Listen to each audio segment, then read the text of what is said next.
Rendez-vous quotidien avec le Tour de Bretagne. Fin de la 4e étape ce vendredi. Les coureurs ont emprunté les routes du Morbihan pour rejoindre Saint-Gildas-des-Bois en Loire-Atlantique. 198 km au compteur et une nouvelle victoire française. Sur place, Jean-Marc Seigné nous dit tout.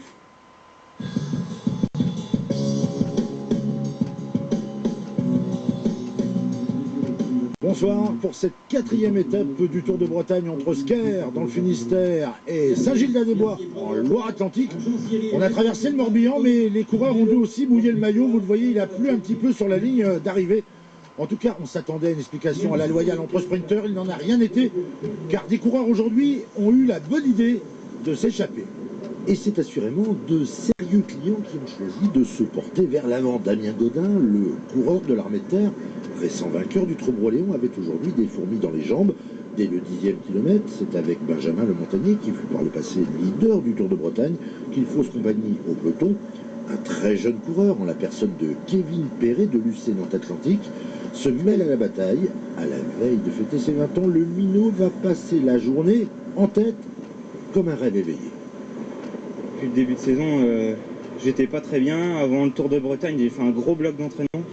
Ça a été très dur et là, j'intéressais personne vu que j'étais très loin au général. Donc c'est pour ça qu'ils nous ont laissés. Sinon, à la pédale, je suis incapable de faire ça normalement. Le trio va compter près de 6 minutes d'avance. Derrière, on ne réagit toujours pas. Benjamin Le Montagnier va se relever dans le dernier grimpeur. La paire Godin-Perret va se présenter donc sur le circuit final avec une avance suffisante pour mener l'aventure à son terme. Godin va se jouer de Perret pour s'imposer dans un fauteuil, en homme fort, comme à son habitude.